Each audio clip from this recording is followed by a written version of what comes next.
7 কলেজকে নিয়ে প্রস্তাবিত ঢাকা সেন্ট্রাল ইউনিভার্সিটির অনার্স প্রথম বর্ষের ভর্তি পরীক্ষা শেষ হওয়ার প্রায় 4 মাস পর অবশেষে শুরু হয়েছে শ্রেণী কার্যক্রম।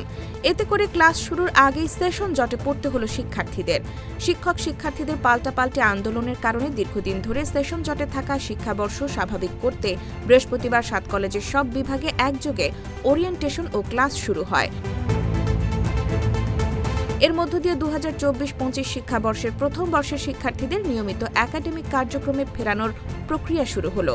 এ বিষয়ে ঢাকা কলেজের অধ্যক্ষ ও প্রস্তাবিত ঢাকা সেন্ট্রাল ইউনিভার্সিটির অন্তর্বর্তী প্রশাসক অধ্যাপক AKM ইলিয়াস জানান, শুরুর দিকে কিছু জটিলতা থাকলেও বর্তমানে একাডেমিক কার্যক্রম স্বাভাবিক ধারায় ফিরতে শুরু করেছে। তিনি বলেন, হাতে থাকা সময়ের মধ্যেই সিলেবাস শেষ করে পরীক্ষা নেওয়া সম্ভব হবে এবং নিয়মিত ক্লাস চালু থাকলে শিক্ষার্থীদের একাডেমিক ক্ষতি হবে না। প্রশাসন ও শিক্ষকদের সমন্বিত উদ্যোগে সেশন জট কাটিয়ে স্বাভাবিক শিক্ষাবর্ষে ফিরে আসাই এখন মূল লক্ষ্য।